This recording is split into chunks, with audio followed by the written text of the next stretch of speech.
PlayStation was a revolution for 3D gaming, of that there is no doubt, but the hardware and the brilliant marketing behind it were only part of the equation to its meteoric impact.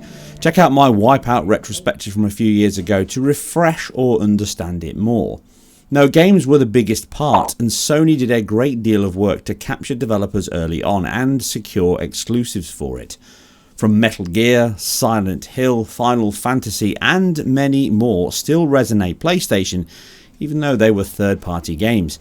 Abe's Odyssey from Oddworld Inhabitants was another standout, and it stands proud in that legacy, as proud as any others. Yet itself was again not a Sony exclusive but a third party one for early in that 3D war. Now, due to its superb game design, stunning animation which still holds up today, and the whole game mimics old classics such as Impossible Mission, Big Mac or even Prince of Persia, it captured many with its blend of then old and new 2D meets 3D, a 2.5D game before it really became a thing, so to speak. Stay forever. It also took those old games' crushing difficulty, as it takes no prisoners. Like old shoot 'em ups, you had to learn the path through trial and error.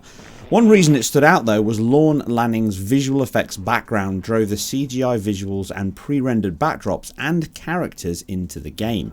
Much like Resident Evil or Donkey Kong and Mist Etel before that, they blended the style into a platformer with a unique impact and charm all of its own. It is one of the reasons that aside image quality, visually this has dated far less than many other titles of the same and even later era. But death was always a heartbeat away.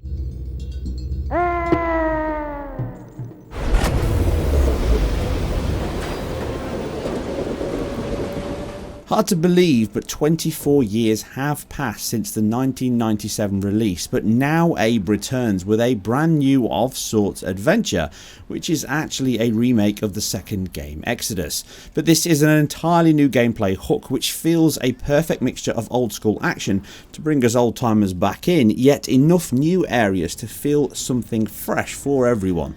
The one thing that remains though is that controller crushing difficulty, but I'll discuss gameplay at the end. Now it's free for all on PlayStation 5 and purchasable on PS4, which I did here, and I wanted to look at this across all formats and discuss some elements I think apply to a great deal of areas I cover, and the result may not be what you expect. Now, first up, the PS4 and the Pro at first glance do not have a great deal of changes.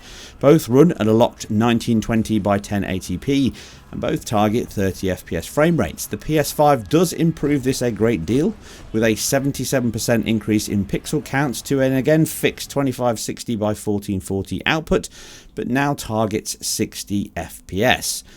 But this is not the entirety of the differences, and as I said before, it's the most boring part. The game, like the original, relies on some high quality, exquisitely animated and well constructed cinematics. Now these are all pre-rendered, but they do render within the Unity engine that powers the entire game. This is where the term comes from in trailers when it says in-engine. This is the same engine that renders the game, but obviously it's pre-rendered and therefore they can take more time per frame. Now what's interesting and very good is they've re-rendered these on the PS4 and the Pro at 30 FPS, and then they render them on the PS5 at 60 FPS. They're obviously the same video files, obviously slightly lower compression, and it's still a 60 FPS video frame, but it's just rendered at half refresh on the PS4 and the Pro. Therefore, the team only render out a 60 FPS video and run it half that on the PS4 and the Pro, but a lower bitrate than it is on the PS5, saving space and time. So there is a slight difference between the two versions in terms of footprint. So the PS5 is about 1.4 gigabytes bigger than the PS4 and the Pro, and that comes down to that compression technique on the videos, like I say, and also the texture assets and details are higher on the PS5.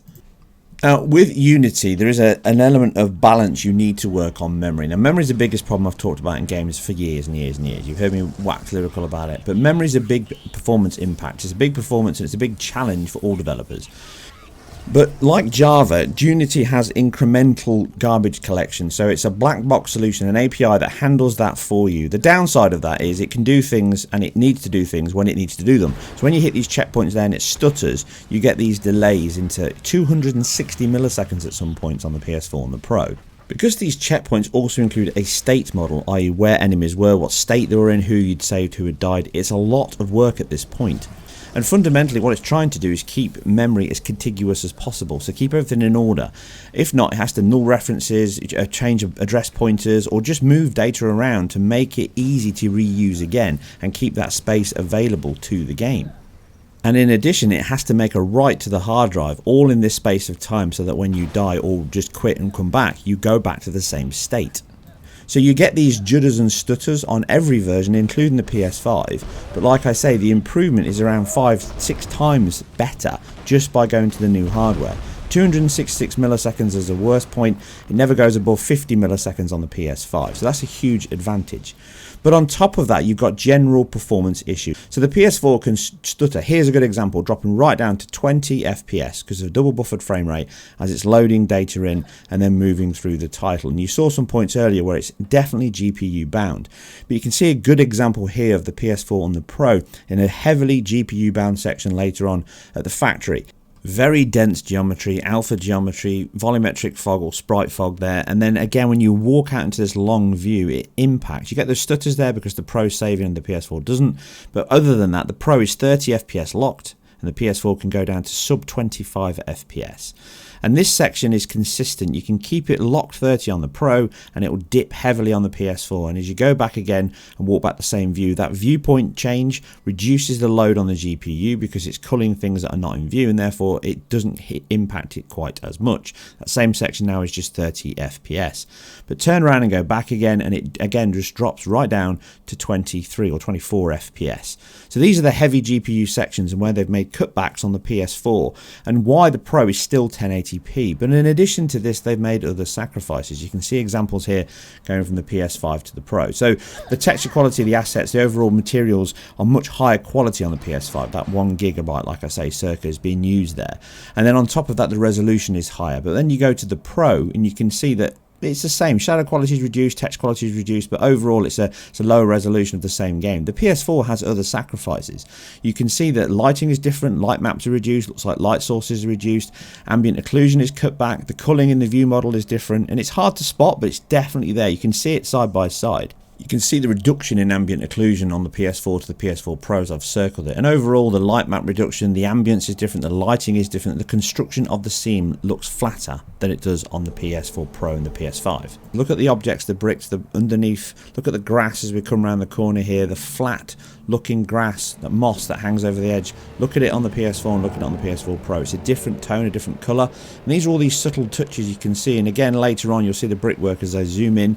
You can see the lighting difference in the background, the specular edges, the Fresnel edges of light catching bricks and rocks. They've cut all these down. Very subtle, very intelligent sacrifices just to alleviate the strain on the GPU. And this is why the PS4 Pro is doing more than the PS4 over and above just that resolution count. As I keep saying, you can see the light difference on the bricks, the rocks, the ambience is just very, very different. And these subtle sacrifices are hard to spot and very intelligent. And in some sections there's no differences at all. You can see it's all based on the particular GPU load or the section of the game that they're in. There's still differences, but they're hard to spot without the side by side. And again, if you go to the PS5 and the Pro, you can see it's closer, but there's again improvements, more light maps, better lighting, higher map level and texture details on the PS5 versus the PS4 Pro. Look at the rocks again underneath where you're walking. So all of these things are refinements to the original game. It's over and above just resolution. And again, like those texture maps and details, look as I zoom in, you can see the lower quality textures, the bitmaps are much lower on the PS4, and this stands out a lot on those versions because its memory allocation is limited and they're just loading in lower levels of bitmaps across the board where that circa 1 GB is coming from the footprint space. And then on top of that, you can see that, you know, just resolution alone helps reduce that shimmering from the specular and the thin edges. It's more stable, things don't disappear as often on the PS5 as they do on the Pro. It's not resolved, but going to 4K wouldn't fix this either. It would reduce it again, but a better AA solution and changes to some of the materials in the game would help this as well. But overall, it's a small team. But the results are superb across the board, and visually and artistically it is superb. There's some amazing sequences in which I'll touch on at the end of the video. Please stay around for that. We'll talk about the gameplay and why it's so significant here in terms of over and above what else they're delivering that's not just visuals.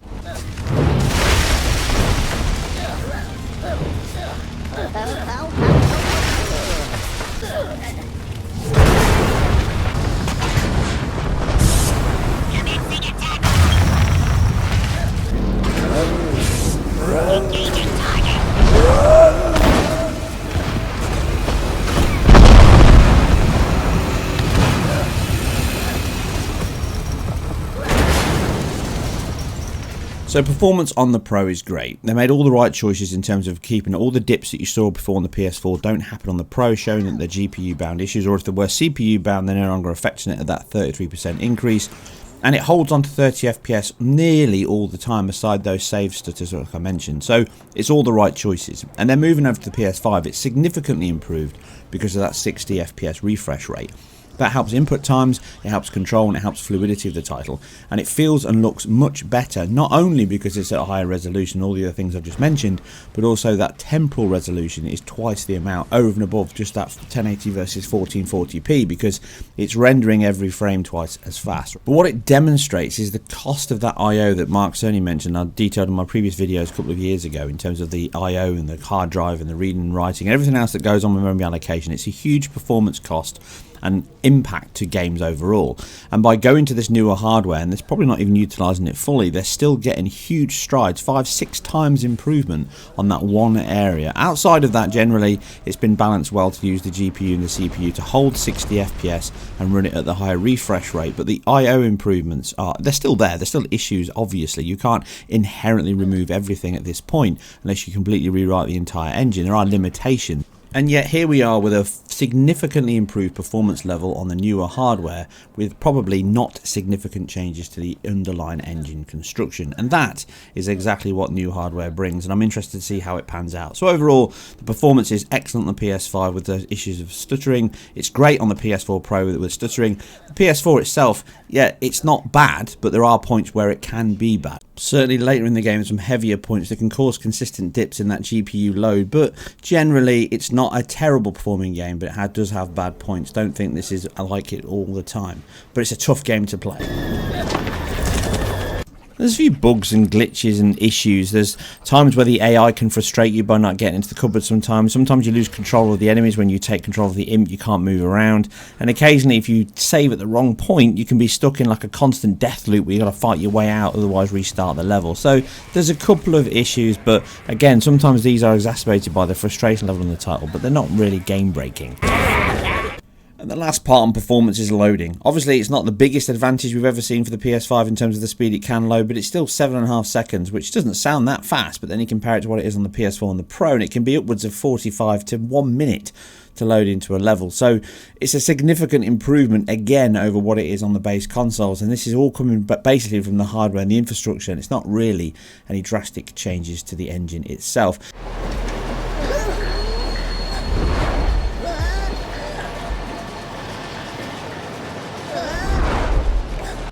So bringing us back to where we started on this video, and the most important part of a game is the gameplay. And what really stands out in Abe's Oddysee is the fact that it really takes us back to the old school centrific focus on the game itself, and how all these features, functions, engine, technology drives the gameplay and the functionality of that, rather than just being there for the purpose of it being present.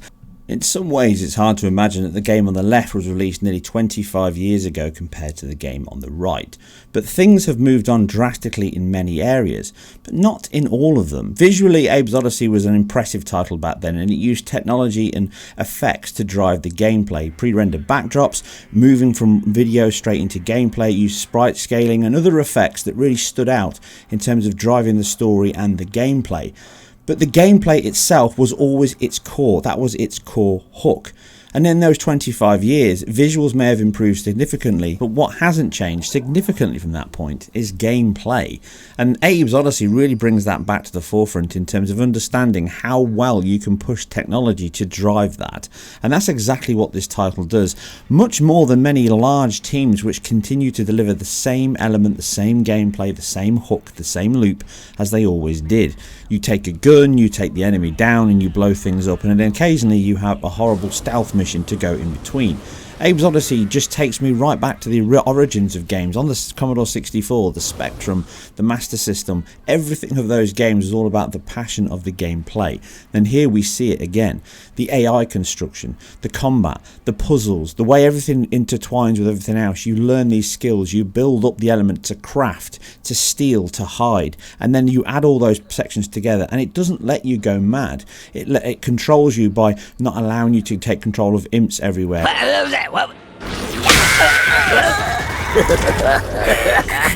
You don't get unlimited proximity mines or gas canisters, and you have to choose between what you craft and what you don't. You have to think laterally about every puzzle. You have to stealth, you have to attack, you have to make choices at all times.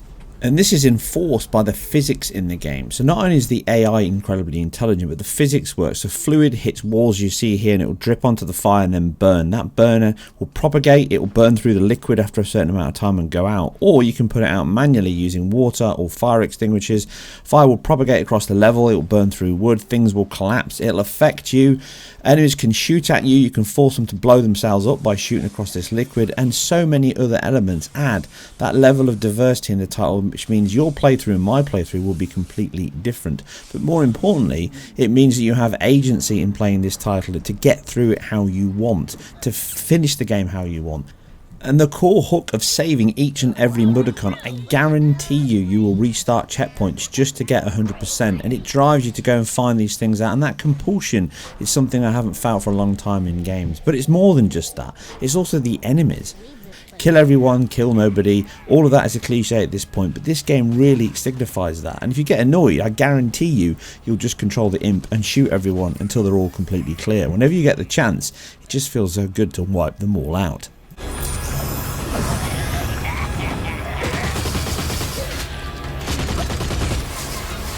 It forces you through levels through a 2D and 3D construction, and it creates some of these most bombastic sections at all times. The game, right from its origins, always had scale at its heart. It consistently allowed that, with you going in and out of the screen, keeping that 2.5D level working. And here they ramp it up massively using the new technology. Dynamic camera angles that run on a spline that track you. You get beautiful vista shots where the camera pulls back or pulls in so you can see the detail, and then everything scales beautifully. It's obviously smoother, more refined and improved on the PS5, and if you have the choice, it is the version to play, not least of which it being free on PS Plus.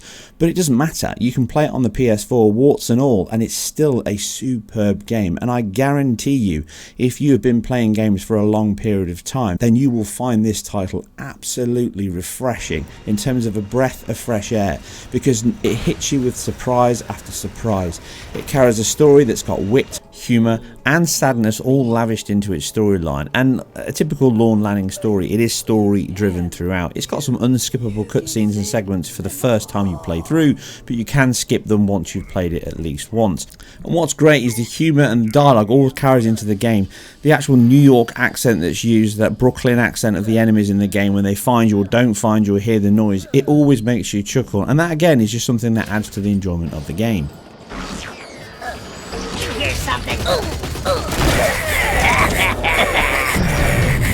And there's some excellent moments in terms of set pieces. This train is a standout, just like Uncharted 2. It really bombards your audio visual presentation, all your skills you've learnt to this point combined, and then on top of that you have so many Mudokons to save, much more enemy types, a variety of different ways to get through the game and work out the puzzles and obstacles in every area. It really adds so much more to the gameplay, and like I say, it's one of those games that really brings me right back to the old school, with so much agency on what you do and how you do it. For me, it's one of the best games I've played in the past 5 years. This is exactly why I got into games, and it's been a long time since I've really been driven to finish a game in one sitting, and Abe's Odyssey, or at least Oddworld SoulStorm, has done it again. It's the best of the lot in terms of the series, and I really hope it's not the last.